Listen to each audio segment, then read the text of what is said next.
need to change one last thing, and we're good to go. Well, I'll take this chance and introduce myself. So, hi, I'm Z3thros. I'll be running Undertale True Pacifist instead of Neutral, unlike before. So, if I can spell True Passive, okay, good enough.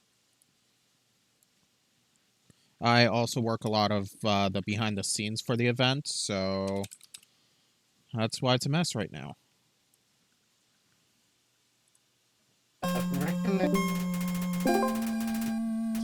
Okay, anyways, so I'm just gonna get started here, because otherwise we're never gonna get started. So I'm just gonna call myself one character name in the worst case that I die. Just confirm you can hear me, right, Noah? I can hear you, but I was gonna recommend Oh, sorry, you really started the run. Never mind. Yeah. What were you gonna recommend? The game was about the same volume as you. Okay. We're in the So it's part, so yeah. Like, I'm louder than the game, but the game is your volume, so it's hard to hear you sometimes when the game does its music.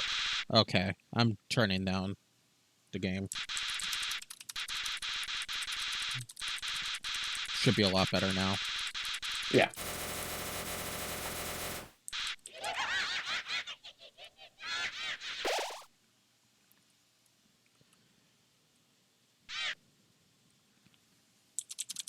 Okay. So anyways, like I said, we're running True Pacifist, which means we are going to be killing nobody. Nobody at all. Right, Noah? Yeah, you're not allowed in True Pacifist, you're not allowed to kill a single person.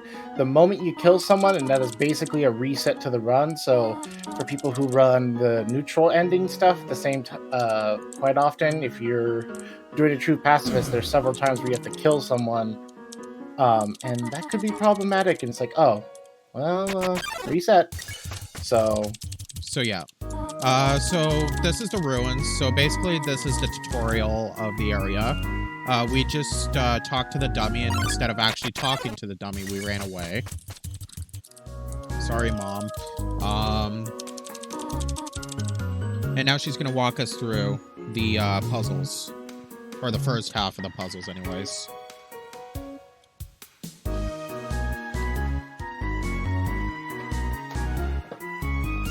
So the audio is a lot better now. It sounded like it when I was taking a look, so when I was listening in, so I do believe so. Okay, perfect. Yeah, like I said, unfortunately, that was the one thing I couldn't test.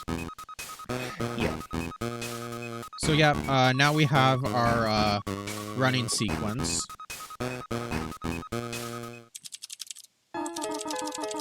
So you're going to be hearing me spam a lot. That's because I'm trying to get through the text as quick as possible. So, you were about to say something, or? Oh, nothing important. Okay. So, the ruins is probably the most RNG of the run, as the encounters are quite a bit random, unlike the rest of the game. So basically it's just a matter of trying to get through the ruins and with as little encounters as possible. And we are going to be talking to a rock.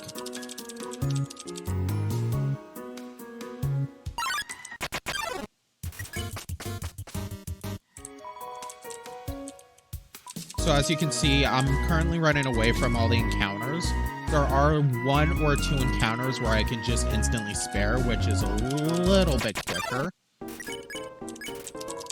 So this is our first quote-unquote boss fight, and it's not Napstabluke. You want to take over, Noah? Yeah, so Napstabluke is really simple. You just gotta cheer him a couple times, and then you get to move on from there. This boss, because of how you have to move to cheer, if you actually do one of the other actions, other than check, it resets. So it can be a little annoying. It's a bit of a time loss. After Nastabuk, it's just getting to pass a couple of the last few puzzles here, and then he's got to gets to home, and that will lead us to the second, like, true boss fight of this run.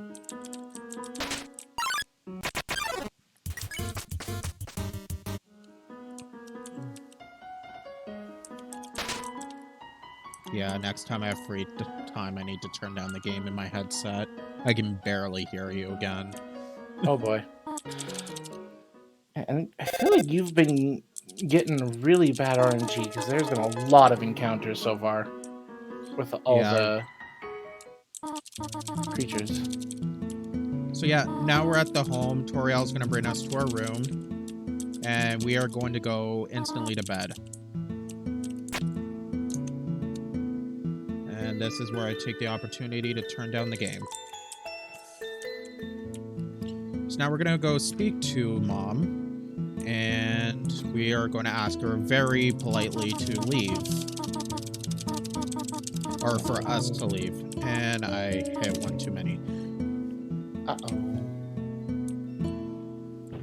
It's not a big problem if you hit one too many in that. In this case, it's just like a few seconds lost.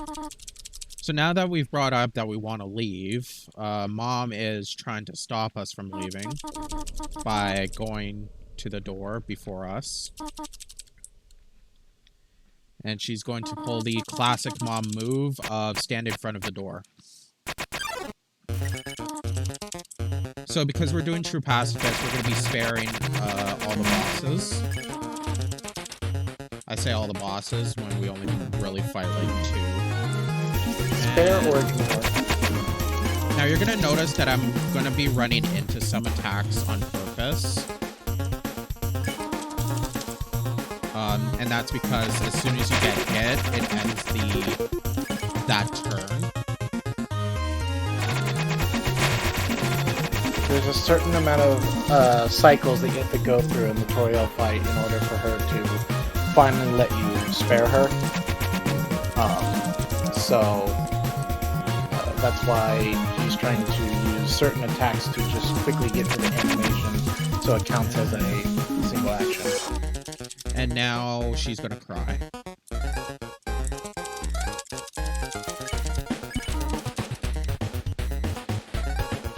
So now at this point, the rest of the fight is just completely free. And this was actually not a bad Toriel fight, even though I took 2 hits. Yeah, that's a very decent one.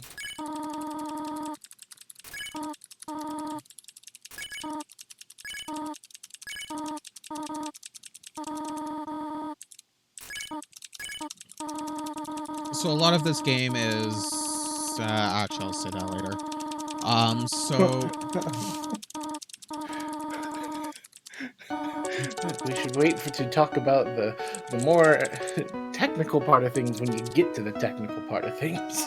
Yeah, so basically the first quarter of True Pacifist is getting through the just getting through the game. There isn't really any glitches that we can abuse or anything of the sorts. It's just a matter of optimal movement and getting Discord notifications.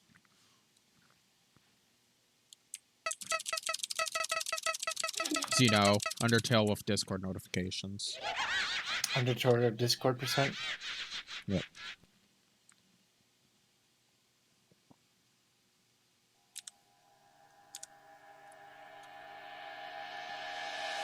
Yeah, in a neutral route, that Flowey encounter tends to be with neutral people. They'll kill one creature inside of the ruins just so he doesn't do that long laugh animation. It saves a few seconds, but since it's True Pacifist, you have to go through that animation. Yeah. And to be honest, I completely forgot about that because I was just practicing earlier today and have not been killing anyone in ruins. So... Yeah, most people go after the Whimser because he's the easiest one-hit kill. Yeah. So now we have a stalker that we're trying to run away from. And said stalker is now going to approach us. This is the most apparent stalker. And now Fun he's telling fact. us to shake his hand. Fun fact, there's actually a second stalker in this game. Yeah. Flowey is actually following you the entire time. In certain areas, if you backtrack, you'll find Flowey behind you. So yeah, this is the tech smashing of the run.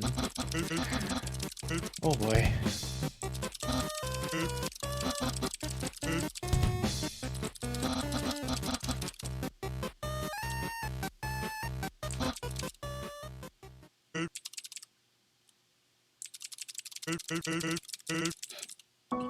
Okay, so I'm gonna save, or I'm gonna interact with the save point right there and use this box.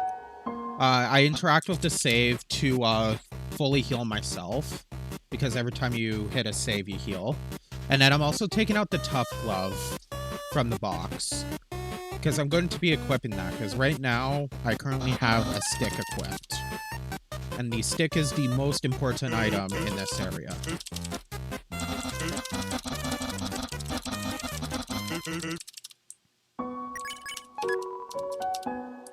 So I just equipped the tough glove. And now that we're outside of the ruins, a lot of the encounters we're going to be getting are, what's the word I'm looking for? Scripted encounters. I forgot to throw the stick. Oh no. So we currently have a dog. And what do dogs like? Sticks. So we throw the stick, and he instantly allows us to spare us, or allow us to spare him. So this is the first puzzle of this area. It is probably the most difficult puzzle. We understand.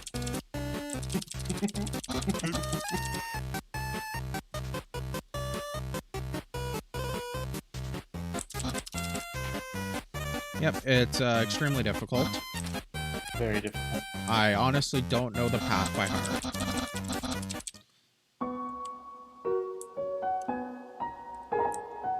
Wow. You did it first try, so well done. Yep. Don't forget the lever.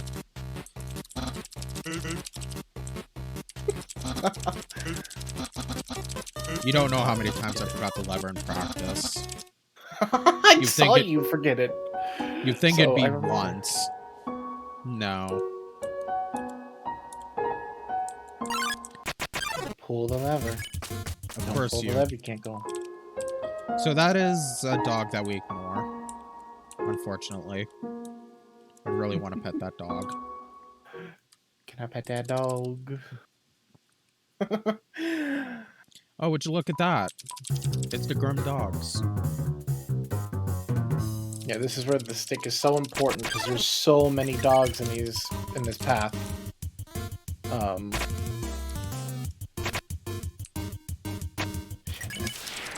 Yeah, without the stick, these fights would be a lot longer because there's a process to sparing them. Yeah. Okay, now we're actually at the real puzzles, but of course, because this is a speedrun, we already know what we're doing. This is the most secretive puzzle. I hit. No. Let me hit the lever. There we go. So there's a hidden lever. You know, that is the one command I didn't think about putting in. Schedule? Yeah.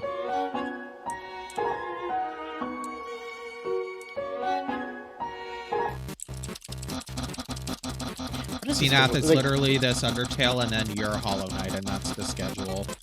Yeah. I think you're gonna be later than originally predicted due to the fact that True Pacifist is longer than Neutral. Yeah. So, we just told Papyrus we don't understand the puzzle, so he gave up and told us to read the instructions ourselves.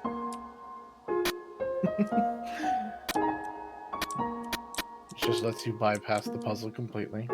I'm just gonna reset. You got that almost.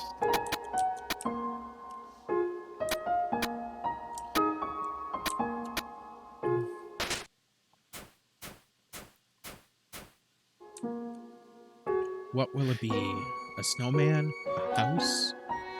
It's a bird. A bird?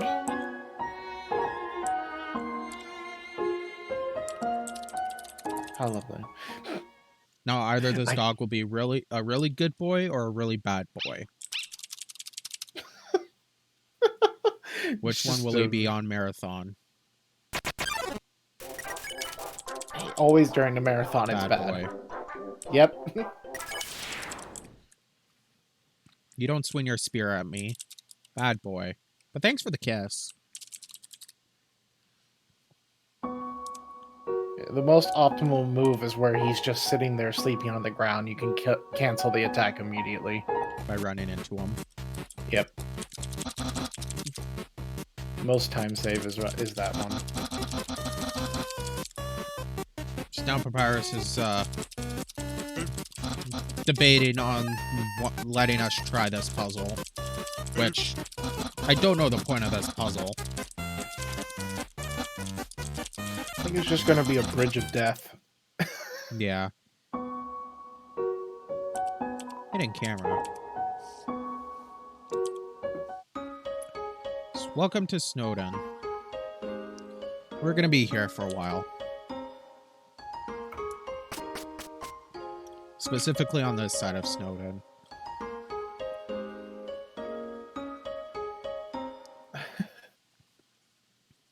Oh, since you're doing True Pacifist, okay. You have to do that other thing. I always forget some of the stuff that you have to do. Yeah, you are going to be here for a while. That's right. It's all coming back. So this is the Papyrus fight. We throw a stick at him. Unfortunately, that doesn't instantly allow us to spare him.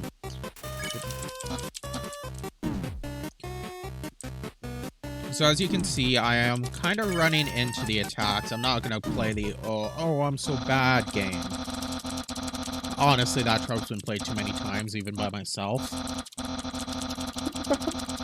So yeah, basically we're trying really hard to die to Papyrus. But he's just not having it. He would rather lock us up in his garage and hold us hostage than actually let us die in peace.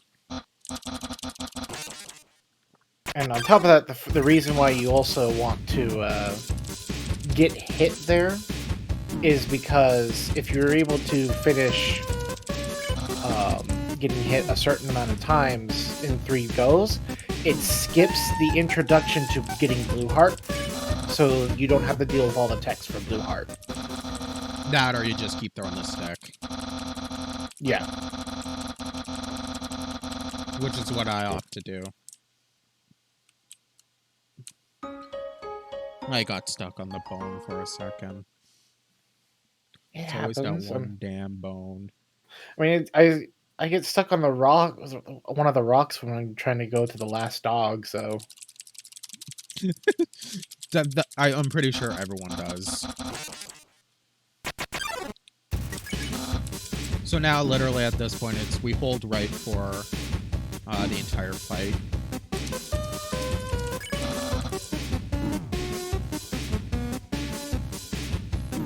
Yep. And then after getting hit, take the coffee break. Third. I take coffee break. This is probably my favorite quote in the game.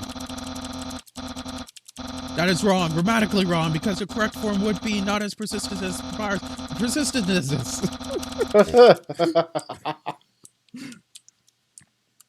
Sorry, I had to say that my favorite quote. Anyways, you were saying? I was just saying that is the 3rd time he's captured you, so at this point... Papyrus will just choose to let you win. Or lose being the 40 most- seconds. Yeah, or lose 40 seconds.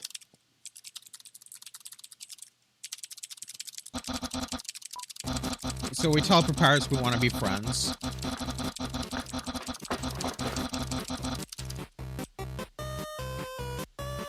Friendship wins. And now we're actually going to go back to Snowden. If we were on a neutral route, I would be just continuing on. But since we're on True Pacifist, we actually need to go back because we're going to go speak to Papyrus. And he's going to bring us on a tour. Mm-hmm. It's good to get this out of the way because that way you don't have to come back to Snowden to get the True Pacifist ending. So, Yeah. True Pacifist requires you to interact and gain friendship with all of the, with 3 of the main characters of this game.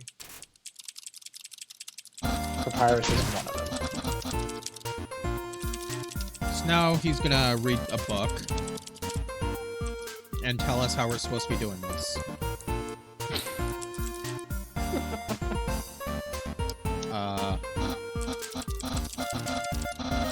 Okay. I don't remember. Oh, when he does it that way? Yeah. There's a chance where the button pressed to open the menu doesn't show up, and instead he just sits there staring, waiting for the menu Yeah, to I've show never up. had that happen to me. I think if you click right as he talks, it will show up automatically. Will I get spaghetti scared? Nope. Always gotta eat the goddamn spaghetti. Always eat it. Funny thing is I'm pretty sure I'm having spaghetti for supper, so... Calculated. Predicted.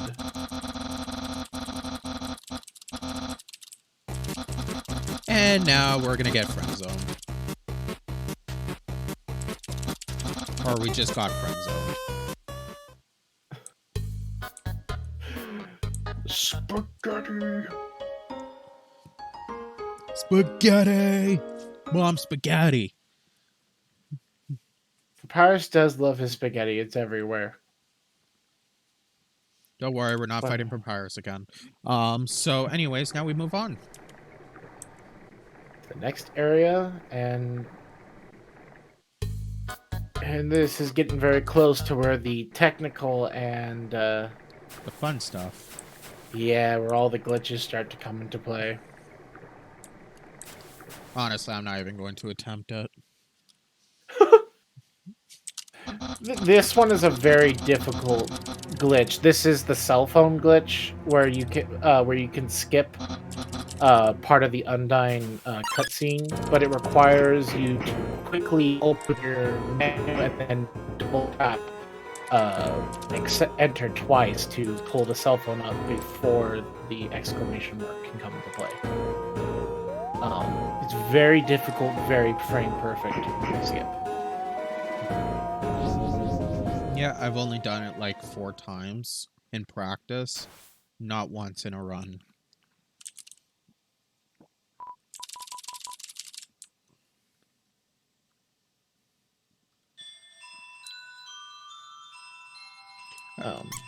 I don't even know my PB right now for Undertale, True Passive. I think it's like 149, something like that. I think that's what you said it was the one time you were telling me.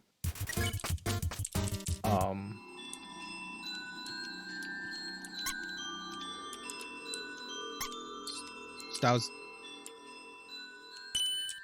I didn't do it, I swear.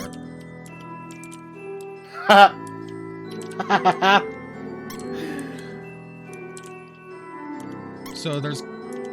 The rest of the game is all going to be scripted encounters and scripted phone calls. So, like, right in the middle of this room, we're going to be running into the Washu, whatever, and we're going to run away.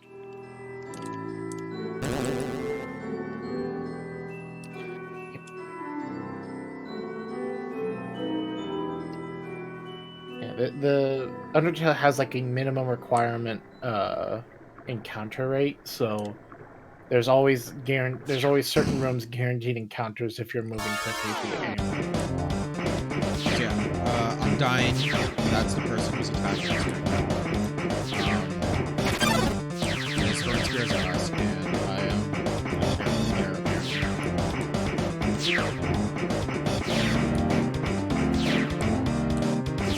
So the funny thing is about this is your hitbox is at your feet. So if a spear were to hit your head and only go through your head, it wouldn't count as a hit, and you wouldn't be forced into an encounter. Only when it touches your toes. Yeah, you could take a bullet to the brain and be fine, but if it touches your pinky toe, you're dead. Ah, this is Call of Duty logic. I have been shot in the foot. I am dead.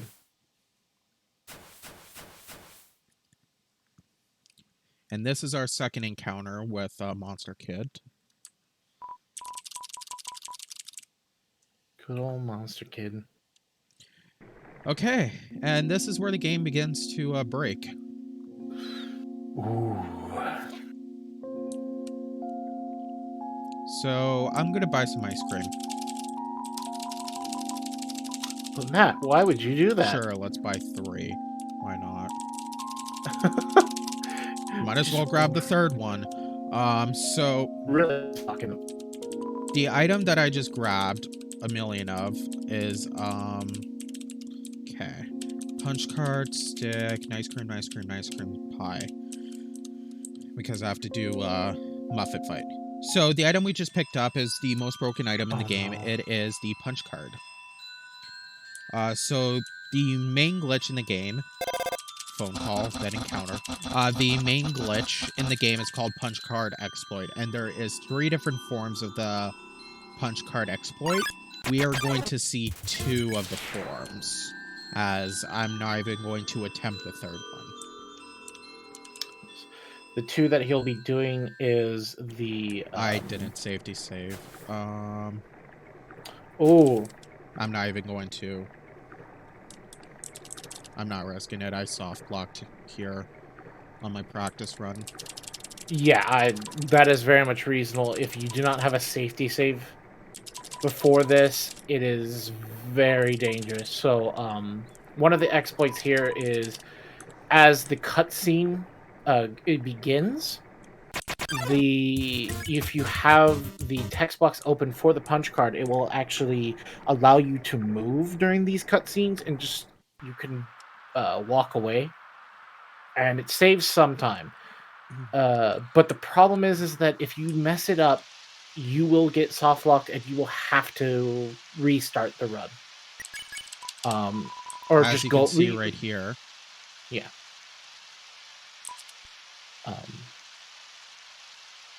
Another one is that you will be done in this run is the weird warp, where we'll see that later on during a. Let me see, Undyne again later on.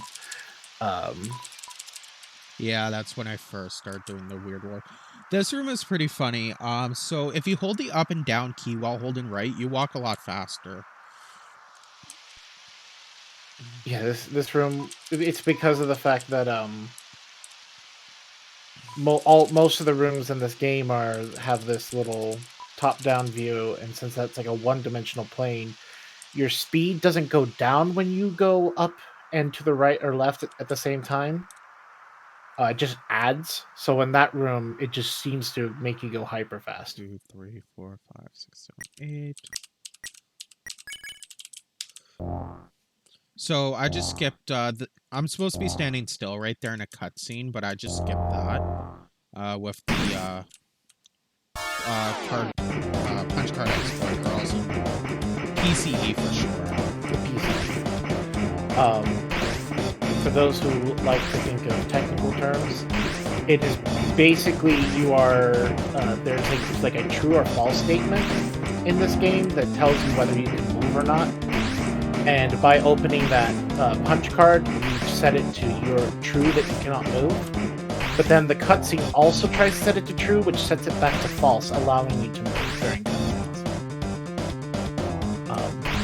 So you'll notice that I'm hugging the wall quite a bit, and that is because if you hold both down and right, some of the spears will end up going off screen, making it a lot easier to dodge.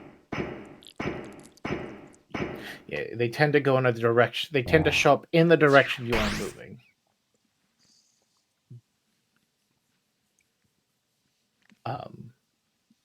The last, then one of the things, since we're only going to be seeing two of them, I'll say the last PCE that you can do is a text storage one, but you have to do the button presses within 1/30th of a second of each other in order to text storage. However, it is, yes, it is close to frame perfect. However, you can attempt it multiple times in most cases. I was going to grab some space food here, but since I bought the extra nice cream, I'm going to not. Yeah, I think you'll be fine. So, we just passed another dummy. But this time we didn't talk to the dummy, and now the dummy's mad. What is the dummy gonna do? Send his goons after us. Yeah, this is another one of the mini bosses of this game. And this fight is not avoidable. If you talk to him or you ignore him, he will always go after you. Yeah. And I guess it's probably worth talking about the version that I'm playing on. So I'm currently playing on version 1.1 Windows. Because if we were playing on Linux version 1.1, this fight would actually be skippable.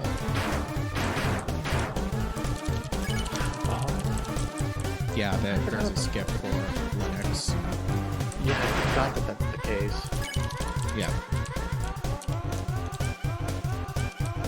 So now I'm just trying to guide the attacks to the mad dummy to make him even more mad. Yeah, there's the interesting with this is that you have to do a certain amount of damage to him at first in order to get him to move to the second stage. Once you reach the second stage of this fight, it's pretty much you don't need to hurt him anymore. You just need to get past all the attacks. Even though I do launch the rockets directly into him, because if they fly off screen like the way it did there, it does lose a little bit of time.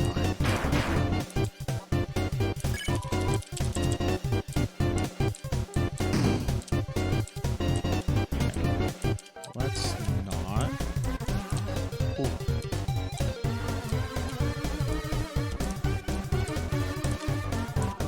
And now his strongest weapon in his arsenal. You thought it was missiles? You thought it was magic? No, it's knives. My biggest pet peeve about this fight is the fact that if you get hit by the knife, you still have to wait.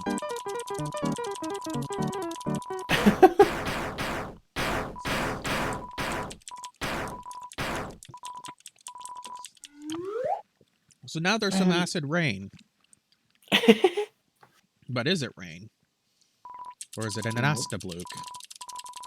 Yeah, Nastabluke shows up again to help us get out of the dummy fight. Yeah, because the dummy was going to pull a Sans on us. No. Not Sans. Yeah, so that's one of the YOLOs I do. When I refer to a YOLO, it just means that I just hold down the arrow key and I try to open my menu in time. Sometimes it works, sometimes it doesn't. With that one, the PCE for it only saves about 2 or 3 seconds, so it's not even. It's like a second. It's amount of time saved that if I were to try to do it properly, I'd be losing time. Yeah. Once you get like down to the point where you know it by heart, it's definitely worth doing. But if you There's don't a know it Tammy by heart, yep, the scripted encounter with Temmie. You have to see Temmie at least once. Okay.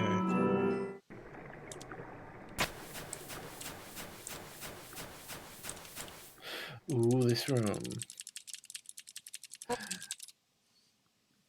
Now, there technically is a PCE for this cutscene, but it's a double up that you have to do.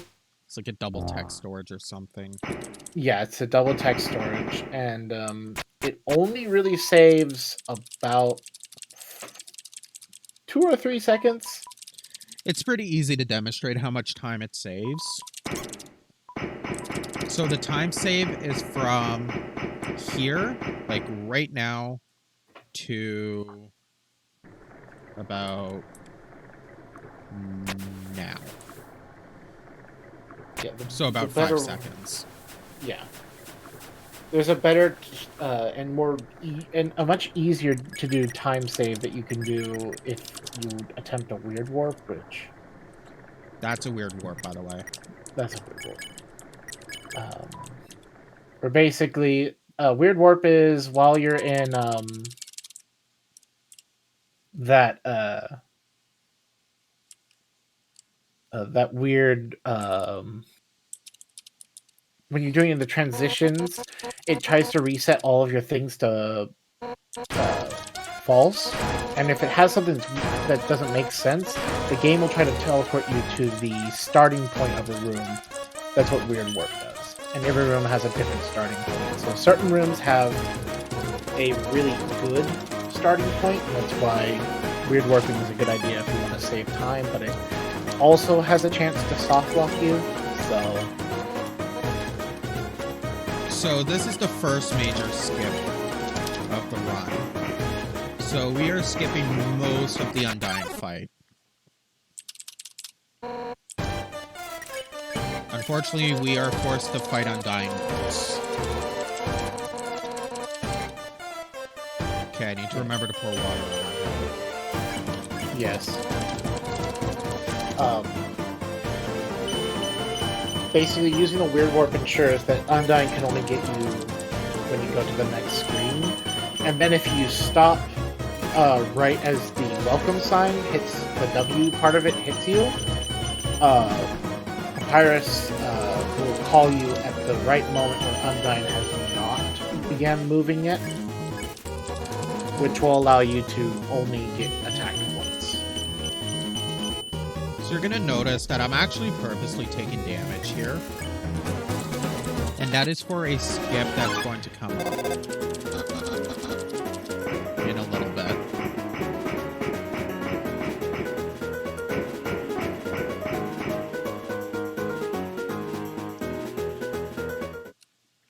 So because Undying's wearing her armor, it is extremely hot in the hotlands. Especially for someone who is a fish person. So we're going to be a good fellow. And we're going to give Undying some water.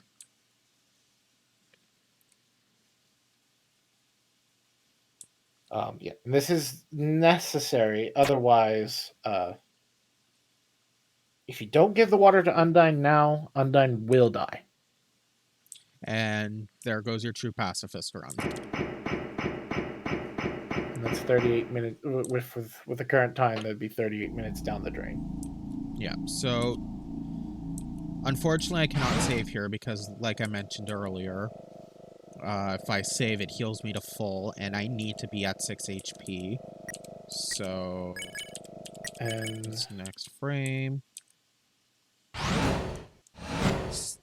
that right there is one of the most important PCEs in the game, as it saves about 7 minutes. Yeah, it would be quicker for me to reset to the Undying fight again than to do... Okay, don't kill the volcano. In a neutral route, you would take that volcano out because it's a bunch of levels. It's quicker and it's a bunch of levels. Yes, it makes the fight later on easy. I'm gonna bring this up now. So there is gonna be a slight route difference compared to most people who run this, because there is an item, the burnt pan, that is that's in another room in the vicinity. And most people will pick up that for a fight later on. Now, what I just did is I took lethal damage, but instead of dying, Alphys, sorry. Why did I say it would be? Dumbledore? Alphys disabled.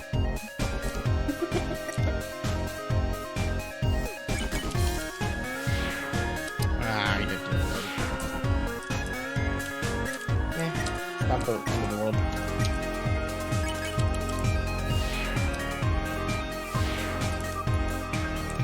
This is one of the easier ones. This is the easy. Yeah. Why am I having issues with this one? You got it there a little bit, but in a different direction. Yeah. Okay. What he's trying to do is, if you PCE while stepping onto the arrow, it will rocket you forward through the door, so you can bypass all the door puzzles. Like that.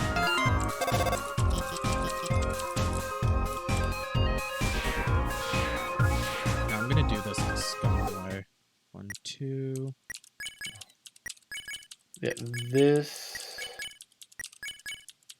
is one of the more. This is the easier of the two dark rooms, but basically there's an invisible line check that when you cross it, a cutscene begins, and it's about a 2-minute cutscene.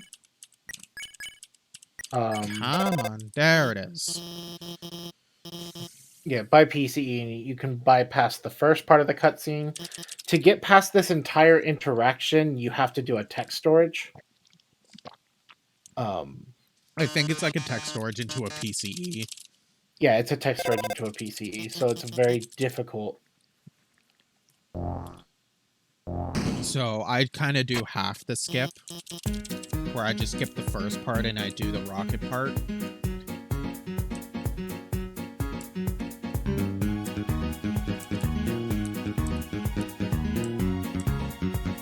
There will be a second dark room, and that is the more difficult one. As there is, with that dark room, Z3thros did a check where there's a check in that room, but he just kind of did it the safe way and just kept stepping forward and opening the punch card over and over again. But the next one is, there is no assistance, and you just have to kind of, through practice, figure out how far you have to walk in order to find the check before you hit it. Yeah.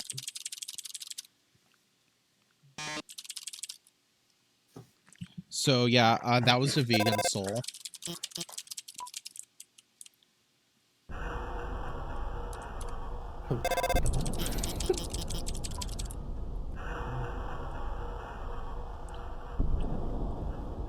So now we're gonna skip the elevator. Hi, Sans. So now we're gonna be going through a lot of the hotlands, and if you haven't already noticed, I'm still on 1 HP, but Alphys is tweeting a lot. And it's just a matter of spam the text. My favorite skip in the game.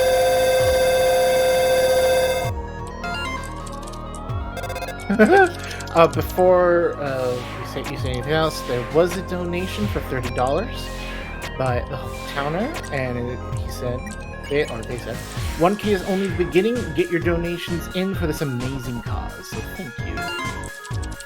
So yeah, this, actually, after this, we'll talk. You can talk about the charity. Yeah.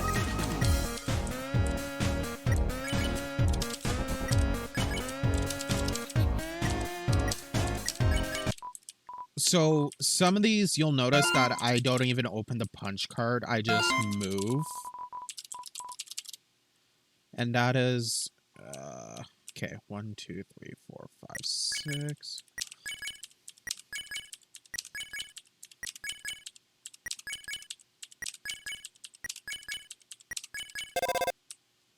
So you'll notice that I just move 1 pixel at a time, and that's because I know the exact location where I need to be. So that is the second dark room. The one without any form of way to tell where you are other than counting your steps. Yeah. That is a much more difficult one in the end. Yeah, and I'm gonna bring up this last one, this thing, and then we'll talk about the charity. So you'll notice that I'm going to left floor 1, which is back at the beginning, and that is because I currently cannot open my bag because of the skip that I just did.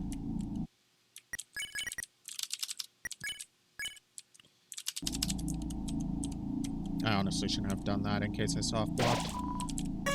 Anyways, I have to go back to the Undying fight right before the water room in order to reset my bag.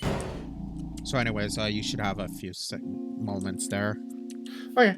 So yeah, we are currently raising money for the Save the Children of Ukraine Relief Fund. It is a cause to help the children over in the war zone of Ukraine. They are raising money to help the over 400,000 children currently living in the conflict zone, to get them help for many different things, such as the psychological distress and lack of being in that location. The Save the Children helps support the basic needs of the most vulnerable families, providing food, shelter, coal, multi-purpose cash, grants, clothing, and medicine.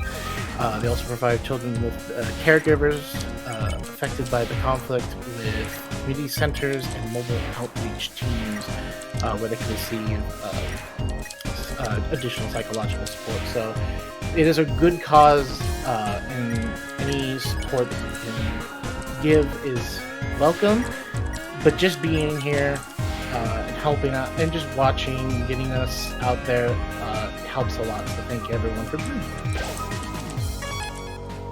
Okay, so this is the skip that we are skipping, as the people have spoken with their wallets and have told me that they want to see a Muffet fight. Oh no. Unlike last time, which was my very first Muffet fight ever, despite playing this game like 80 times. It's just, I've always either had the donut or skipped it.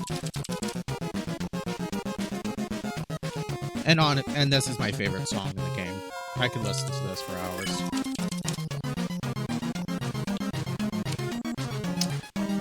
Good old spider dance.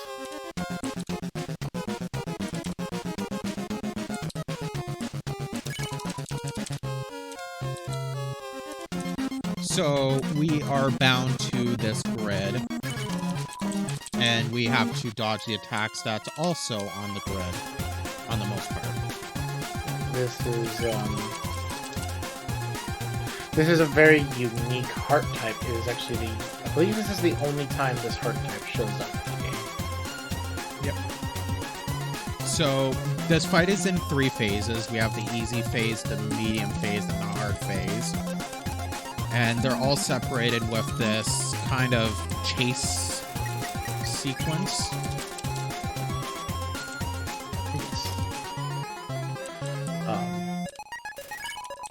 So now we're in the medium phase, and I just took damage. It's not the worst thing in the world. So basically, the chase sequence is when Muffet calls her pet to come attack you.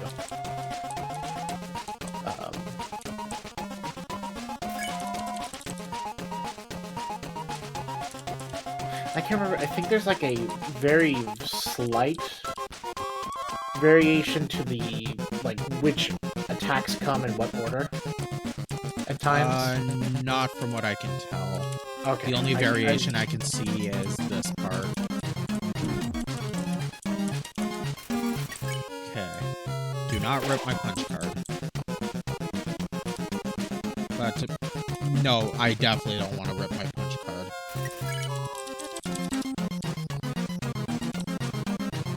You're at the point where there's not a lot of chests anymore. That and I need it for the next skip. Yep. Another really big skip. But usually with the Muffet fight, there's a PCE where you actually have like 5 attempts on the PCE here, where every time a spider talks, you can do it. So yeah. And this is the most difficult part of the fight, right here.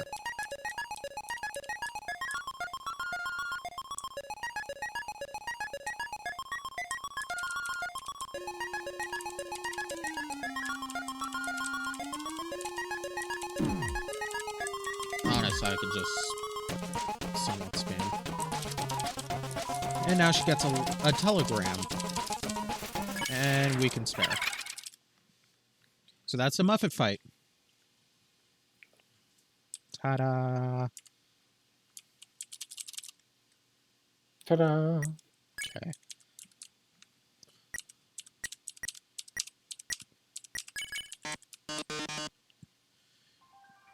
Okay, so we're locked out of our bag again, but we are going to proceed on a little bit as of the fact that if we were to go take the elevator, we would not be able to get back in this area.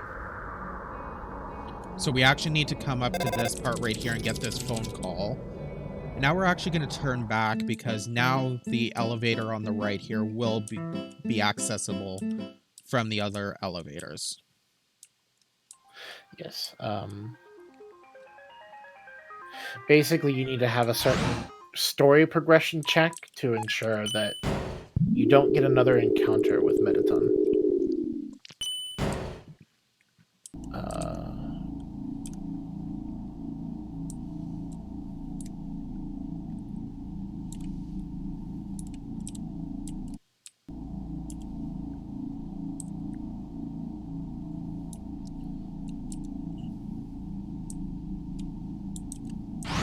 So that's resetting, got the bag back.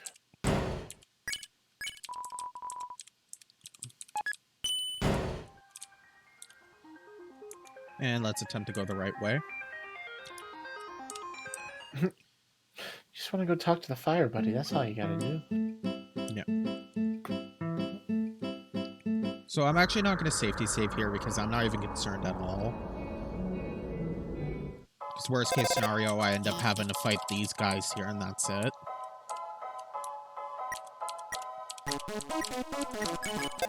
But I haven't had to do that in a long while. Yeah. So we're gonna have to deal with some more lasers. Now, if I was any good at the game, I'd be PCing here a lot. There's a lot of PCEs you can do. So I'm gonna begin a PCE here, and I'm actually gonna slowly go through the text as this strat I just learned recently. I'm gonna go through so much of the text where this turns off, so that I can just walk through here without interruption. Yep. One of the more... That's one of the nicer ones, because there's another one if you miss it that you can bypass as well, but you have to go through one of the stops.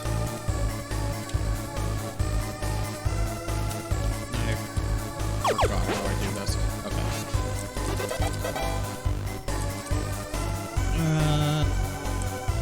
I'm still not comfortable. So there's 2 different ways you can go about getting to the next area.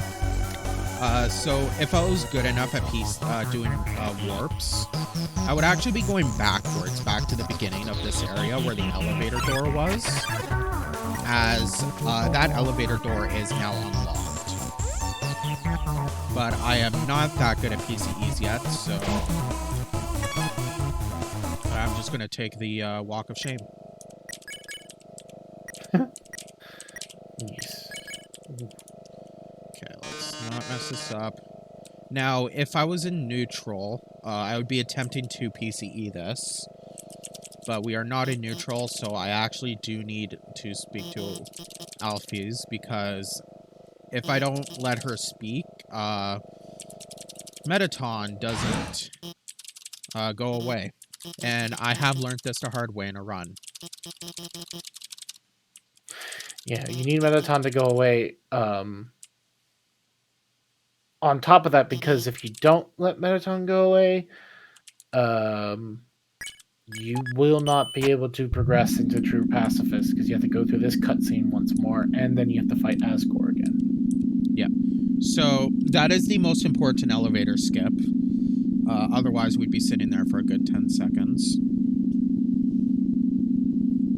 Long elevator. To give you an idea, we would just be getting out of the elevator now.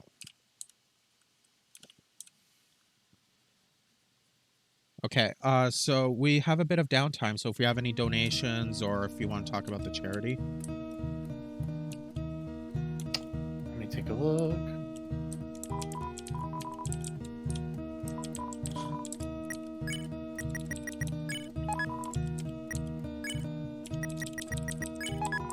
Okay, while you're looking real quick, I'll just say the last thing. This is the items that I exchanged for instead of the burnt pan.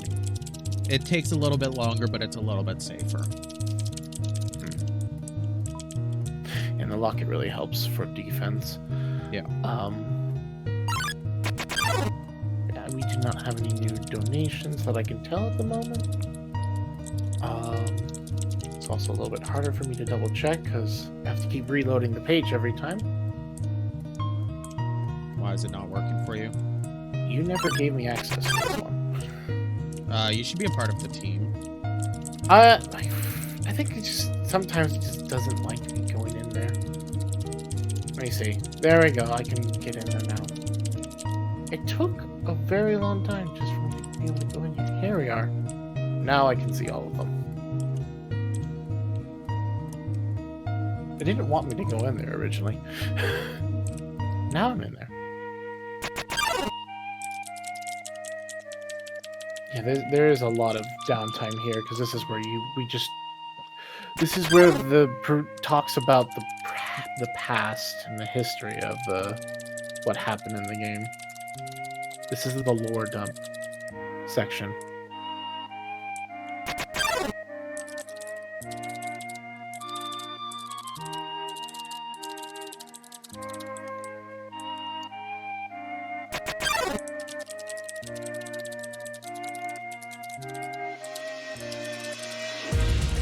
Is there a way to bypass some of this? There's one that you can bypass. And that's like at the very beginning. It's the door where you get the locket and the dagger. You have to PCE the encounter and walk into that room. Oh god, I forget you can PCE the encounter.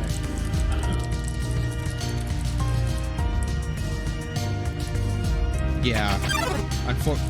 The difference between PC and tax and PC and encounters is the encounter still goes through. Yeah. So that's one of the few PCEs where it's like next to frame perfect.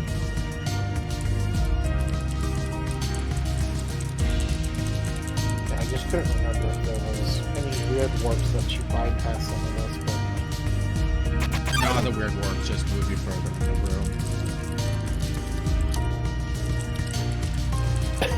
it's always so funny coming through this area in the speedrun and it shows all these different monsters because because that originally we've you would never have, yeah, originally you would have met these, but a lot of these you do not encounter since you just see the scripted encounters in the speedrun.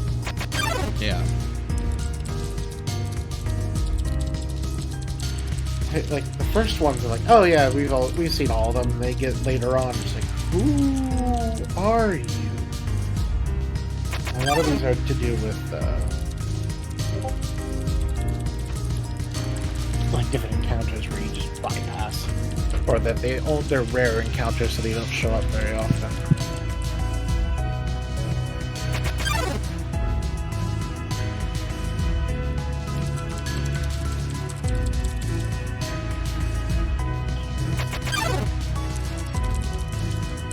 You should be smiling too. Aren't you excited? Aren't you happy that my mouse is on the screen? You're going to be free. Okay, so I'm gonna save here. Now I should have really practiced this PCE because I don't remember where the is it this? No, it's this pixel. No, it's this pixel. Oh, there it is. So we're gonna blindly walk through. Now these are the weird warps that I'm actually comfortable with.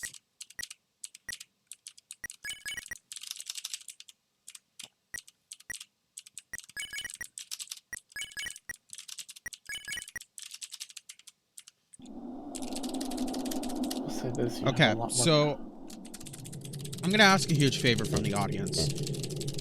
Can we look the other way for these next couple fights? We're doing a true pacifist, I swear.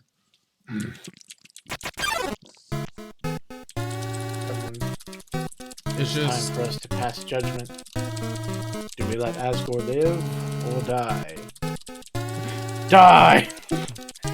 This is the only kill that doesn't count towards true pacifist. Because it being that the game resets before Asgore dies. that, and he doesn't give us much of a choice but to fight him.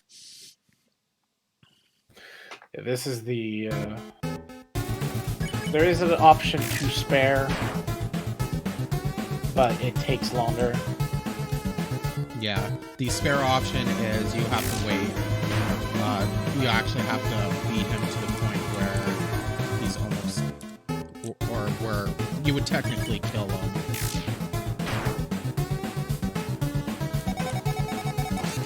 Wait, yeah, you still have to do it on this. It's just it's bypassing the dialogue, and the similar thing will happen with the fight after Asgore.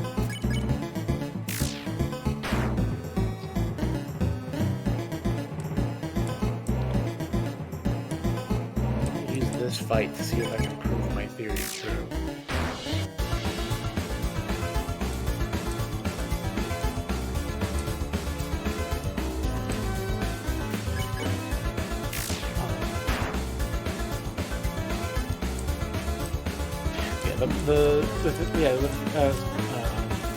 That was just saying earlier. You skip the burnt pan, which is a weapon that a lot of people use, but it's a more difficult weapon to use due to the fact that it does require you to perfectly time several hits in a row. But if you can combo all of them, it does. Well, I think it uses 4 times damage. It's probably gonna be done in about like 6 turns. Something like that. I think it's is it 6 turns? I thought it was 10. It could be 10. I honestly don't know.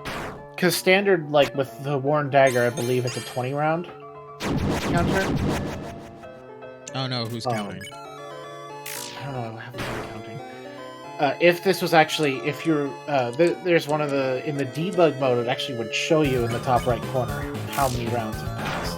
Once the round counter hits 20, Asgore's stats, defense-wise, drop drastically. So, And you can finish. well, and from that point on, your damage is much more significant, so you can get to the last bit of this fight.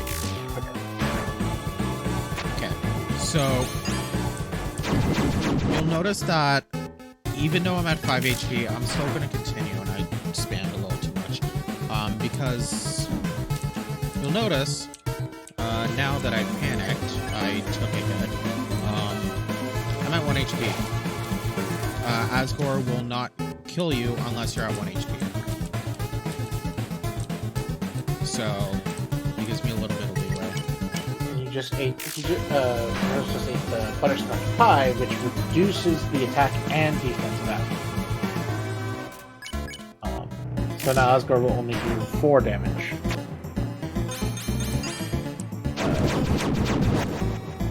Wow, I actually didn't get that.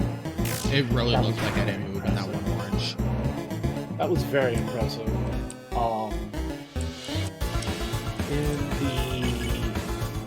In like a normal run when you're doing this, there's actually another way to reduce Asgore stats, but it requires you to do the Undyne friendship mission, which is not done until after this fight in the speedrun. Should be this? Yeah. Yeah, so you're really close. So we're going to spare him, as Noah mentioned earlier. We are going to spare him from living temporarily. Yeah, letting him live. Spoiler alert: he was gonna die regardless.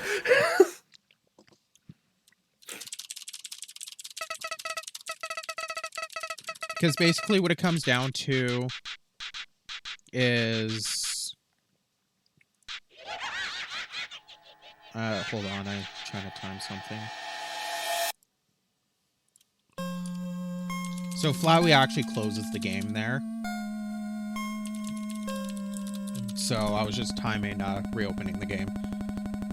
So basically what happens if we spare him, Asgore's gonna say a few words, and then Flowey's gonna kill him, and then kill him again because he kills the body then the soul. And then Flowey says a few extra words, talking about how pathetic we are. Attempting to save him. And then this is the other fight where we also ignore because there's a lot of dialogue that Flowey will go through if you keep trying to spare him.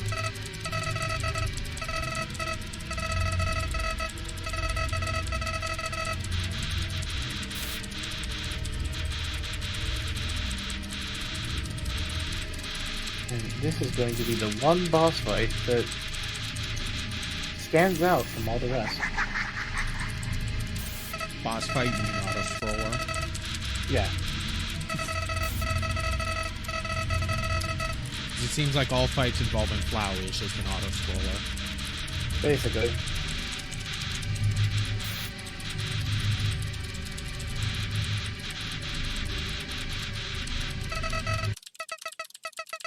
Well, you really are an idiot. He really likes to call us idiots. Drink some more coffee. Not sponsored. Just sponsored by coffee in general. All coffee! It's not even real coffee I'm drinking, so... Fake coffee. It's a French vanilla. Okay.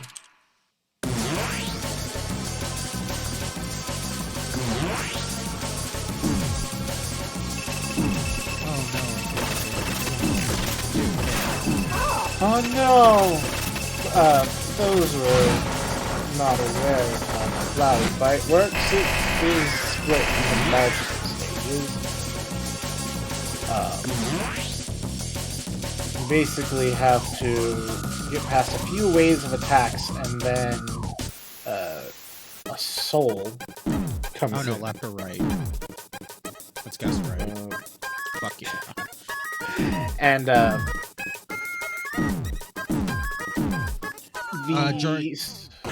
in-between soul stages, you're invulnerable. Yeah. Vulnerable, or you never drop lower than that. Yeah, you're invincible. You're not allowed to die during this.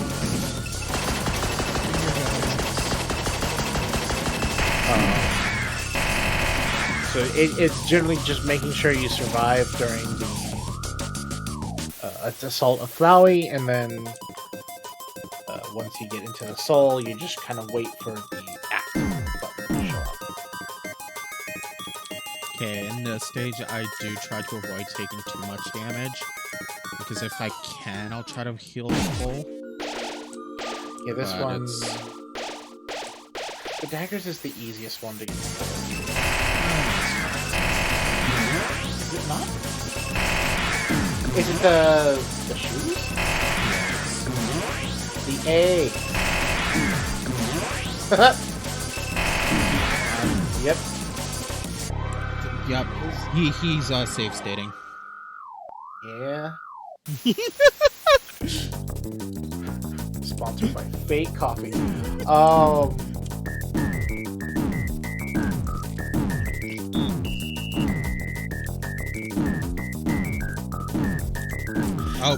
fuck.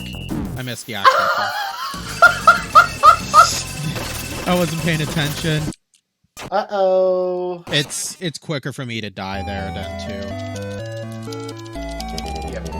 Just puts you at the same spot, right? Yeah. Let's open the folder.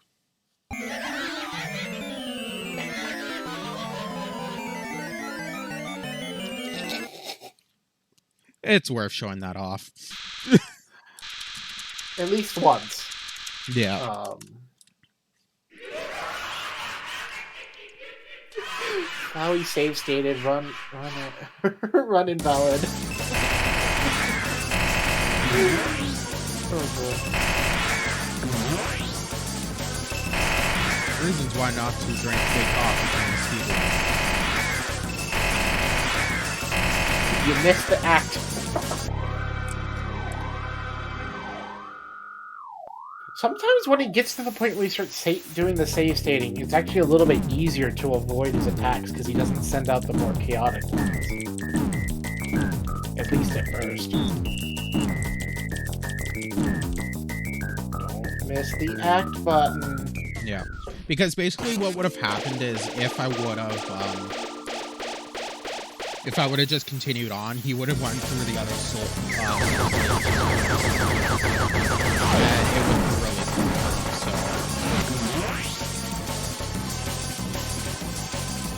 I better not be attacked.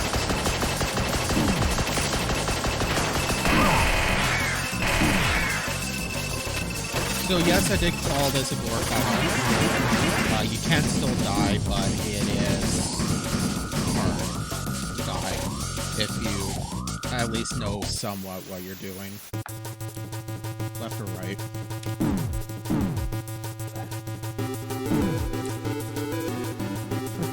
I don't know.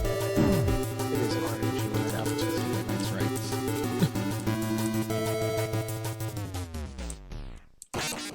You called. Give me words. No. Luckily, that one's a harder one to get the items, but it does heal you.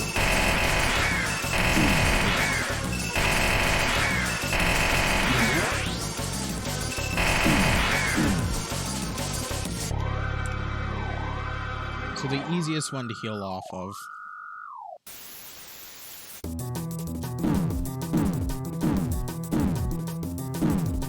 Oh! I always assume it's just the knife one, because that one has... Yeah, like everything honestly, it's the knife, the eggs are pretty even. Yeah. Because the knife one is just like in auto, all of the stuff homes in.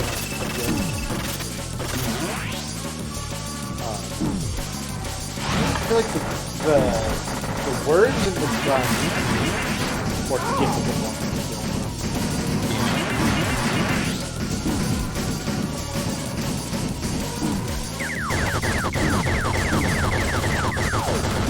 I hate when he just does that. The Marlboro move over and over again. 3, 4, 5, 6, 7.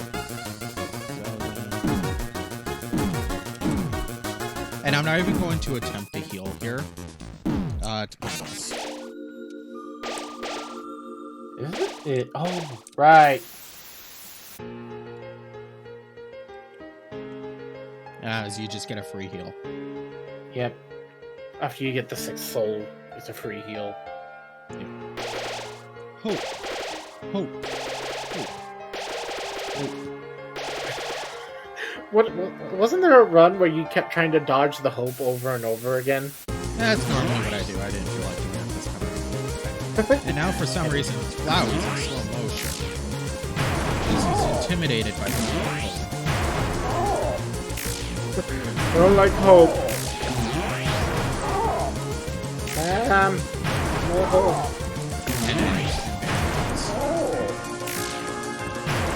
So we are going to be just hitting him over and over again. While somewhat dodging.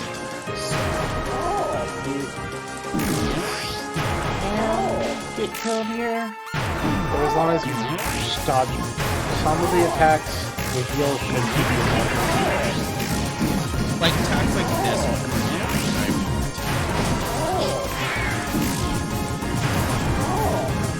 The damage is this one. Honestly, you're only trying to avoid the attacks that can hit you a lot. Yeah.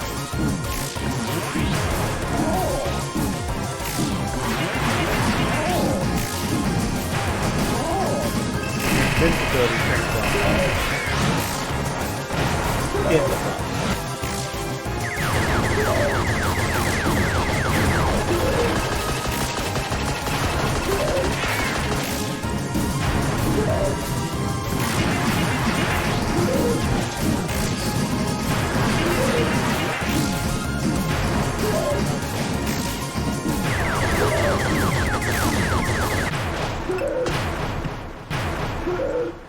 And that's the end of the fight.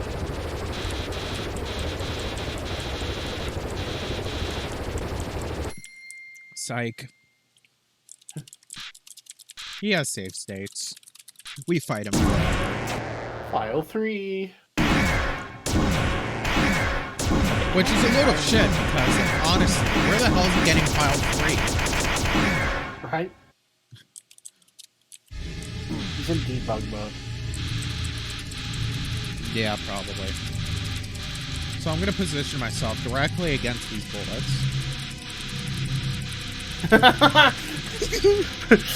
Doesn't count. Doesn't count. But nobody came. Boy, what a shame. That your friendliness pellets healed me. Excuse me? What?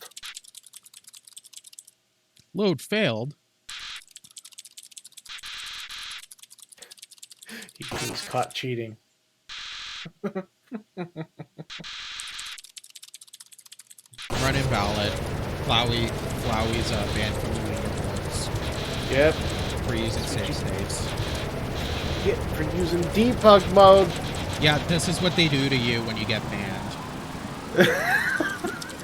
That's what the Undertale mods do.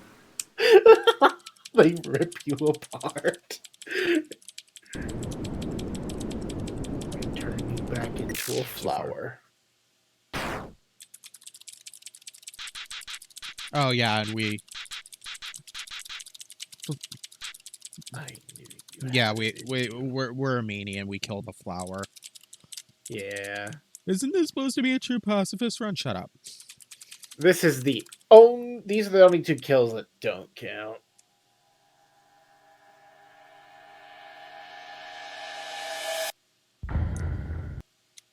Okay, I did not have my folder open. So we're going to reset the game. And the reason why I saved where I did is because I get to go backwards now. Went backwards twice. You basically put out right where he did to, because that's like the check that lets you know that you beat the boss. It's done, and you can now begin the actual true pacifist ending. It is impossible to get true pacifist done without fighting Asgore and Flowey at least once, because that is the trigger that allows you to interact with 2 other characters. So we're going to go all the way back to Waterfall. I just looked forward to. It happens. Because we Z3thros bypassed the Undyne friendship because it's easier just to get it out of the way at the very end. I did it again. I always do this. And this is where I lose the most time. So we're going to go visit Snowdin real quick just to show it off. Yep, so we're doing a quick recap, guys. This is Snowdin. This is where the first friendship mission is. So now we're going to go to the second friendship mission. There's a friendship mission per zone. Tra-la-la. I'm convinced he's a dog. I'm pretty sure he is.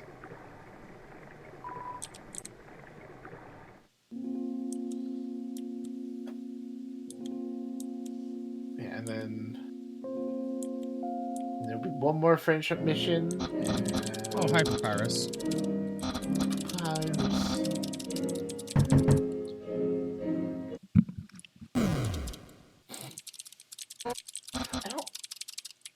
I don't know if they ever explain why Papyrus just keeps giving Undyne dog bones. I honestly couldn't tell you. He just does. He's like, here you go, have a bone. Bone drawer. It's not like she needs that window anyways.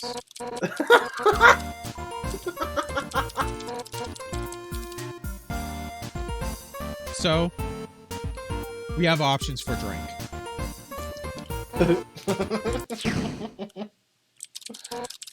And she's almost gonna stab us.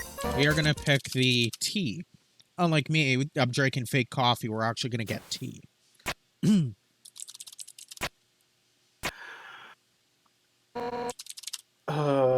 I still love the fact that you can point an Undyne.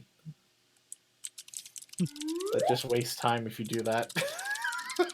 Yep.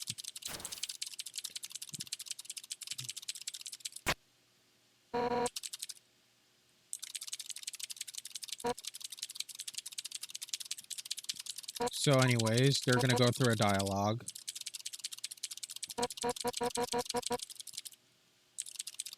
Awkwardly. At first. And now it's story time. Story time. And now it's irrational thinking time.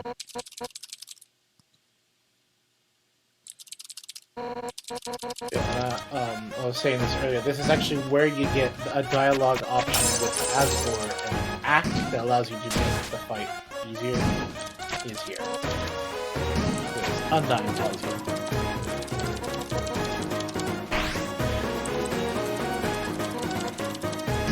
So, there is a glitch here. I don't know how on earth I did it. But in the next part, I was able to move for whatever reason. There's no point to it. It just allowed me to move. So through the nearest window is still a bad option. Yeah, as long as you're willing to take the cuts from the glass, it's fine. I mean, he's a skeleton. For skeletons, it's fine, but for normal people... Yeah, like I mentioned, she doesn't need that window. The house is on fire.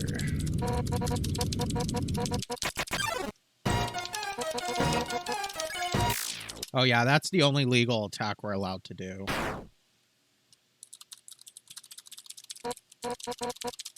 That isn't the Asgore Flowey parallel universe. Yeah. You gotta hit Undyne to show that you really don't want to hurt her. So anyways, now that we finished the Undying, we are going to go deliver a letter. Which isn't going to lead to any misunderstandings or anything. Yep. This is also the reason why you do the Undying Friendship mission after you beat the game, so that you can just get the letter instantly without having to visit Snowden to pick up the letter. Yeah.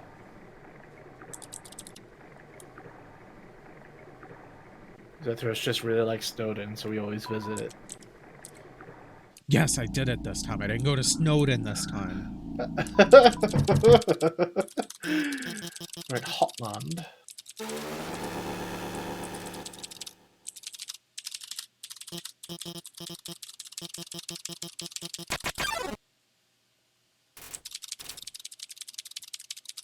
Let's see if I'm quick enough to get the skip.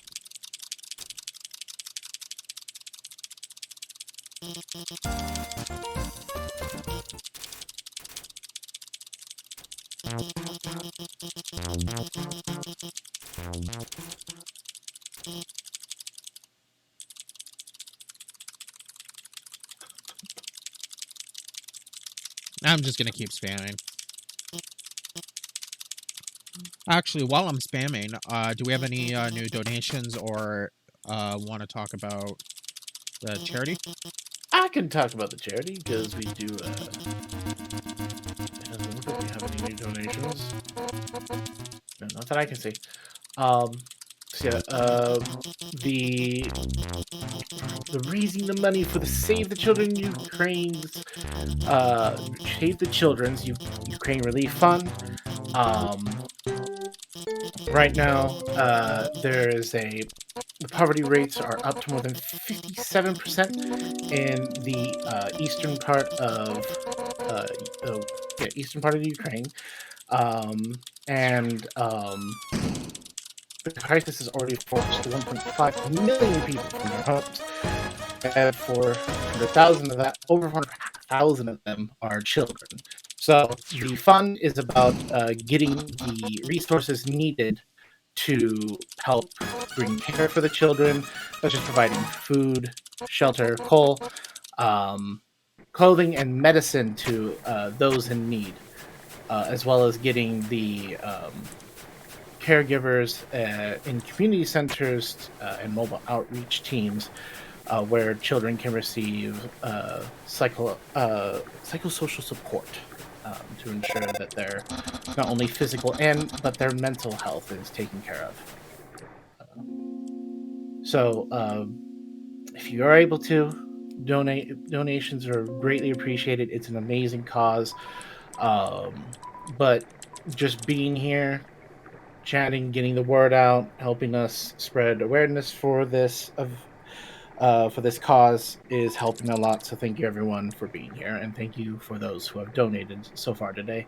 We're at $800 of our $1,000 goal, and it's all going out to a good cause.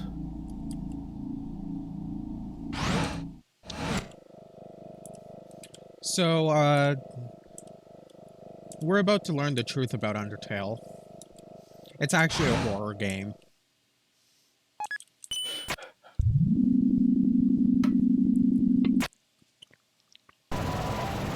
The horror.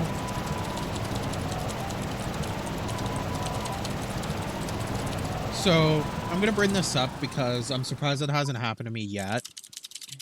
But I'm going to be throwing out a I have a tendency to soft block in this area. A lot. So what I'm gonna do is every time I soft block, I am going to put $5 towards the donation. Let's see if I can. Yeah, this Actually, area has a. Oh, did you safety save? Yeah. Okay. This area has a lot of possible weird warps, and some of them are necessary to get the skips that we're looking for. On top of that, there's actually several skips that will not be done, such as there are several text storage PCE skips you can do in here, but they're Yeah. very difficult to pull off. I'm gonna be doing all the weird warps. I'm not doing the text storage. I figured it'd be. I did do a little bit of practicing, quite a bit of soft blocking, but I figured it'd be fun to at least try.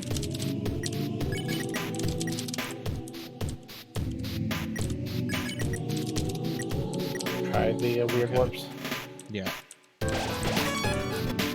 So I'm not gonna do this one because there's no point in doing this one. This one is really important. Well, it's not important, but it saves a lot of time. I would be really laughing if Z3thros somehow pulled soft locking over 80 times. It wouldn't be the first time where I said I'm gonna do this and then spend a lot more money than I plan on. Cough, cough, Super Mario 64. Cough, cough. What happened in 64? So the reason why we held on to the stick is because this is a dog. Hey. Yeah, I estimated that it was gonna cost me like $20 for Super Mario World when it actually cost me $50, which was more like $65 because I'm paying in USD. Oh, jeez. And that is $5. Oh, you have to go back and do the. Oh no. Oh no. I mean, to be fair, this fight's. Yeah, if you have the stick, that dog is really.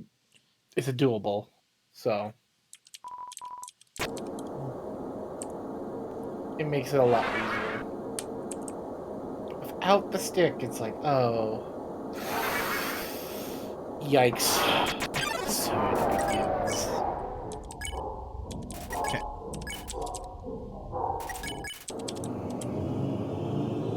Let's actually. Are you not gonna throw the stick? Okay.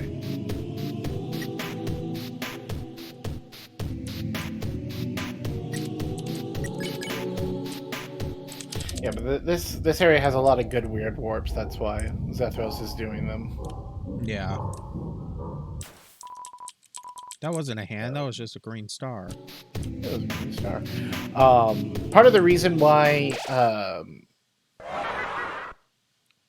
the weird warp is a dangerous skip is due to the fact that if you have to let go of the movement before, and you have to close the dialogue before you get through the animation of transitioning. If you do not, the game will freeze and hold you in a permanent locked state. So. Okay, I'm safely saving up to the dog. Uh-oh. Yeah, I haven't got. Oh, cut.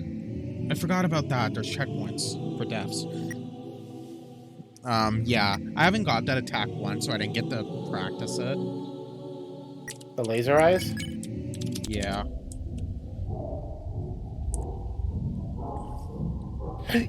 Yeah, it really threw me off. That's the unlucky one.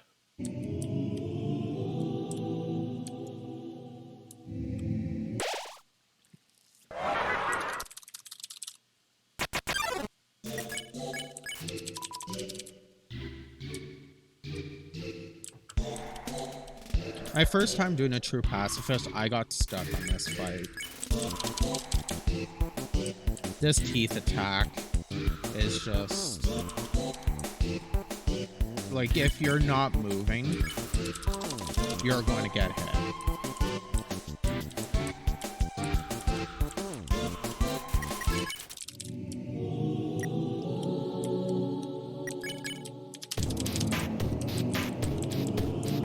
That attack is... I don't know, that attack is not fun. And this is the saddest fight in the game. Bridge. If you know Undertale lore, you'll understand why this is the saddest fight in the game, but I'm not... I can grab that on the way out.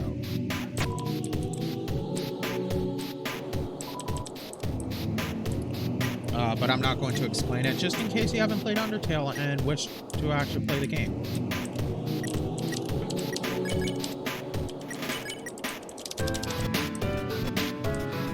He's got a lot of lore too.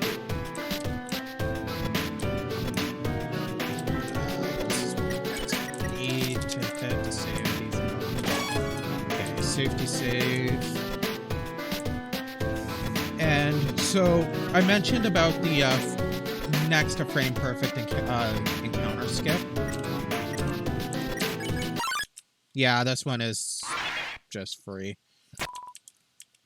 If you could land the weird warp. And safety save again. Ta-da!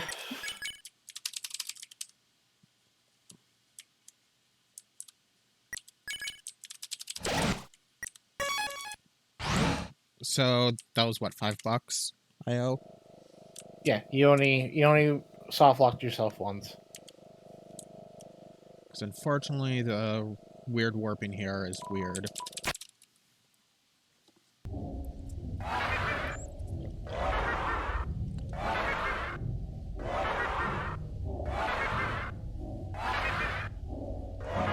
Friends.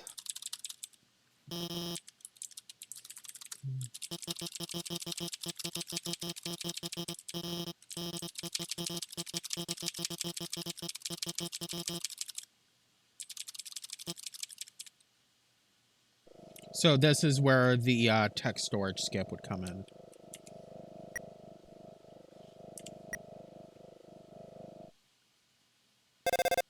Yeah. So we are on the final leg of the run.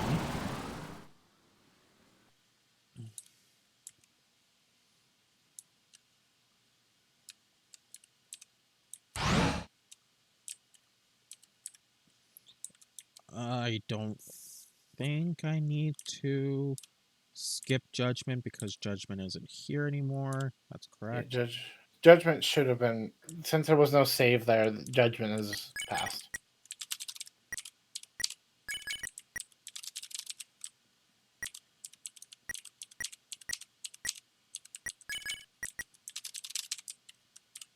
Yeah, they removed all the saves.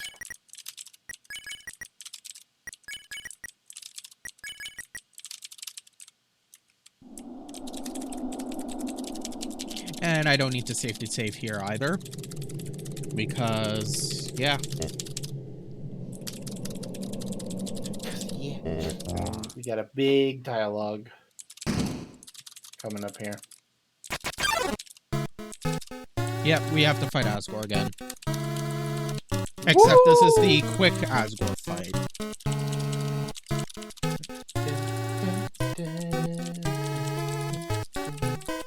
Because this time around, he doesn't get to destroy our mercy button.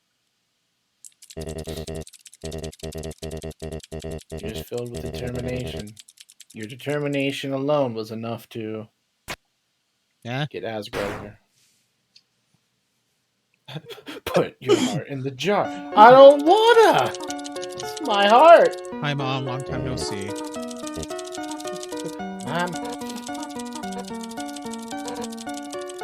Dad was trying to stab me.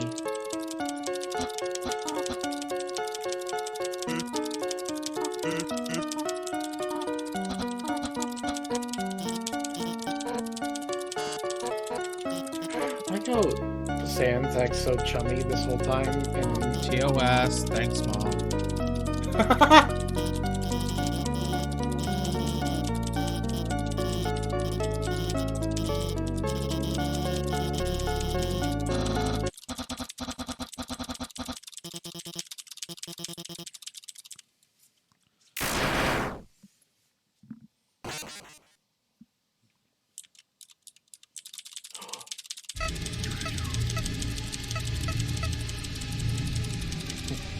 No.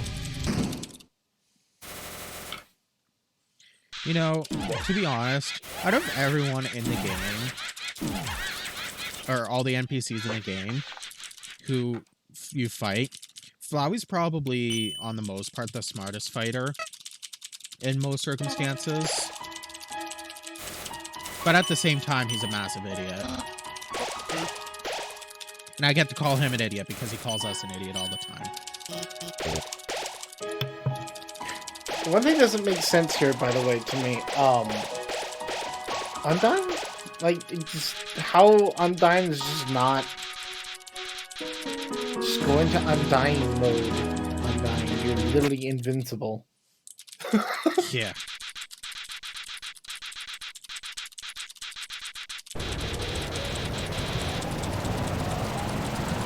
So, welcome to, actual,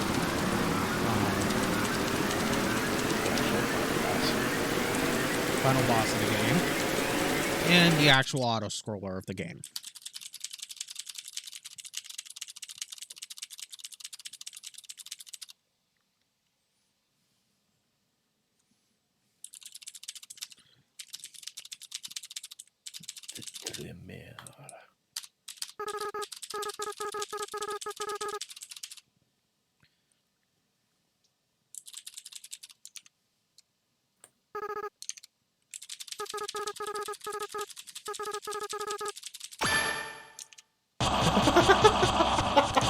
Fun fact, I golded.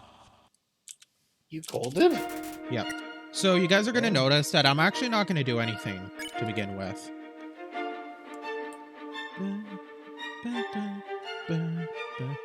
Because, to be honest, there is absolutely no point in starting the fight before the drop.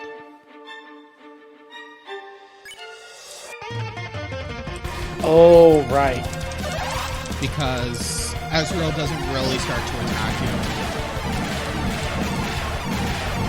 you. You get just like a generic attack.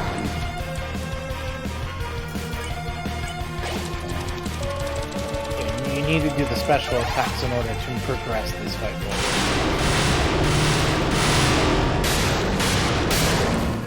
So you're going to notice I'm going to be selecting Hope, which heals you and also makes it so that you take less damage.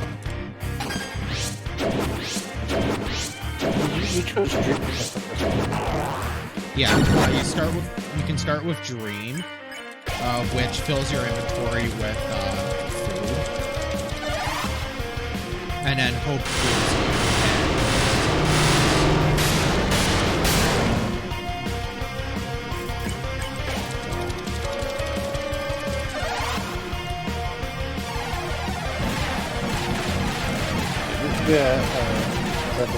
This fight is very much very auto-scrolling due to the fact that if you die, it just pushes you back a couple turns.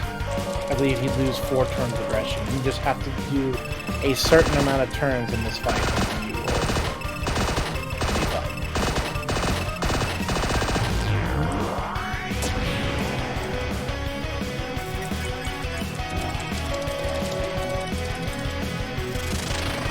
And you'll notice that for this attack, I always just move to the left. Because for whatever reason, he just goes to the left. Oh, yeah. He has infinite attack, by the way. And infinite defense. As it's become God.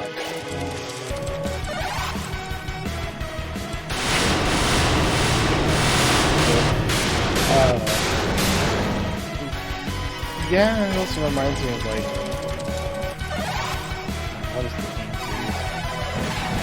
such a good thing.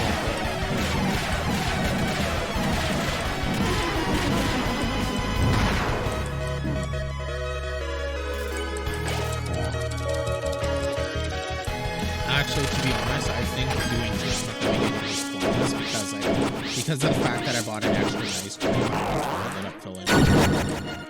Yeah, I was like, I think your inventory was probably pretty full.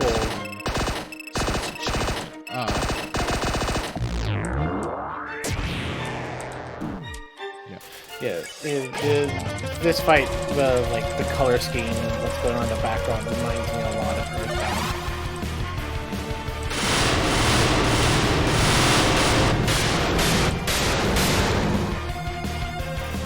Yep, so there is a set number of turns, so it's just a matter of getting through.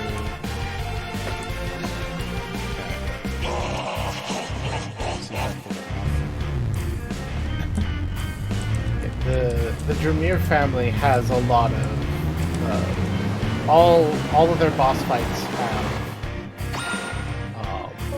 have a set amount of turns.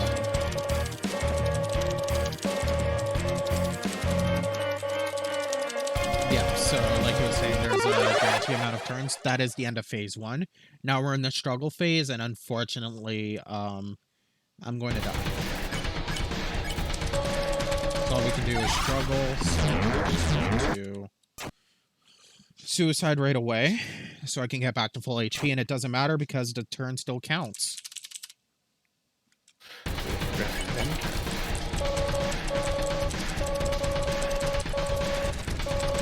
And the reason why I was at 1 HP is because on the last sucking attack,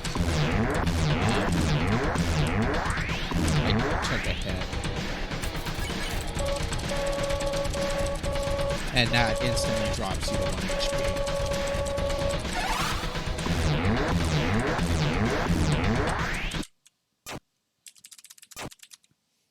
Yep, and this is why it's an auto-scroller. This is the last time we'll have to struggle.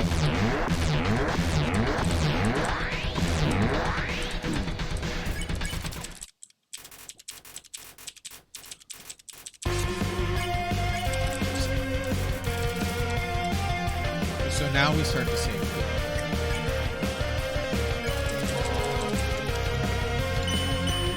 To save him.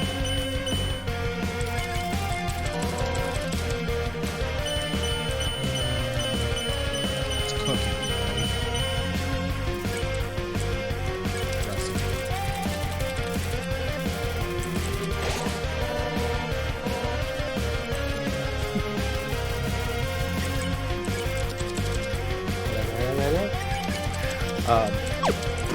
Yeah, that's one person saved. 4 more. 5 more.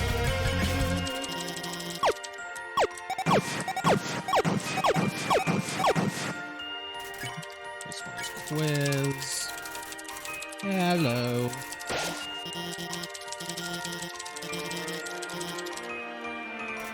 I believe this one is judgment. Doing the signals. I don't think I've done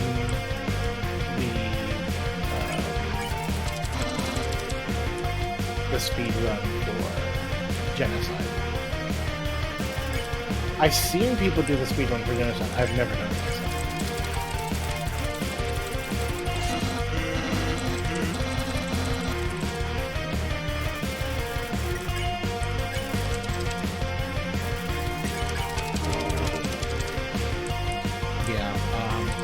At some point, I actually have intentions of doing an all categories run.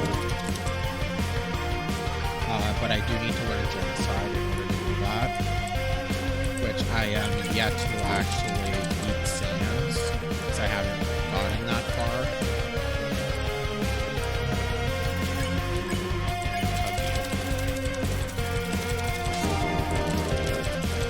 I got to the Undying.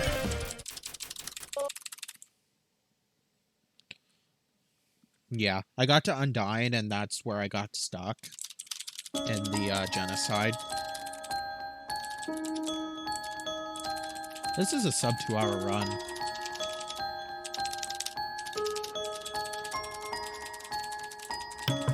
That's pretty good, the fact that you were practicing neutral runs the whole time. Yeah, and then the last, like, hour and a half, I was practicing lab.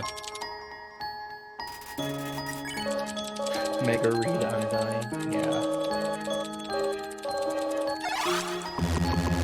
So I'm not even gonna move.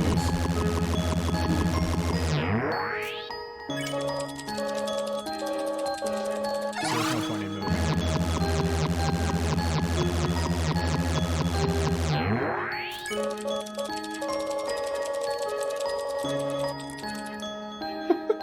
And Hex he becomes. goes. Yep.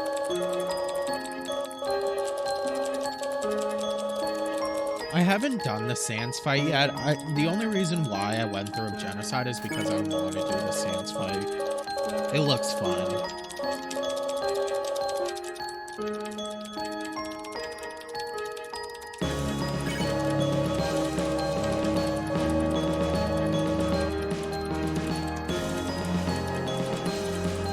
If you want a pink scene now, let him know. To get ready.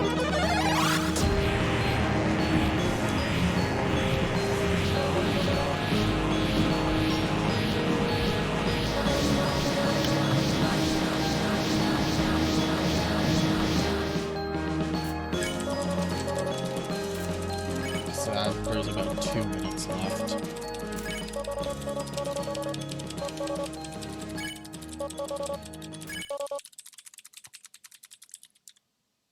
Yeah, my PB is a 147.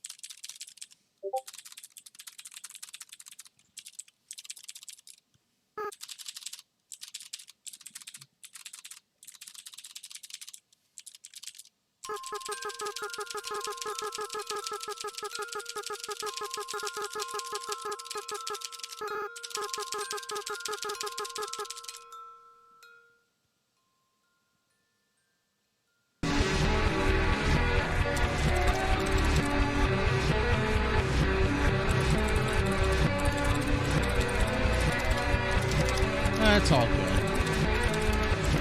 I kind of want to get there legit. And I haven't done that yet, so...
So time's going to be coming up here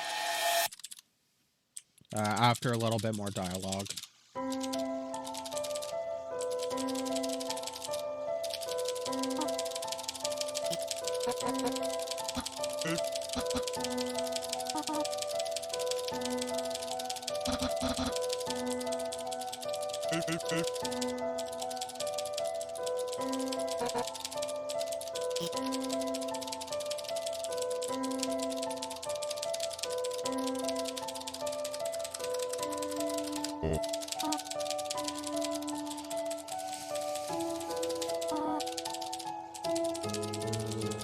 And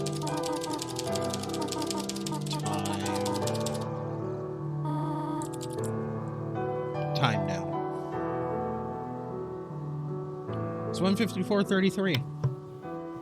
I mean, it's almost 16 minutes under your time that you. That's another goal. Oh wow! Look at that. Done.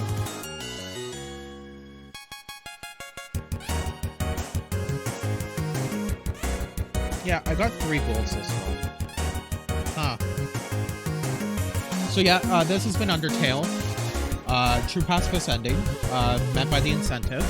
So now we just have Hollow Knight randomizer.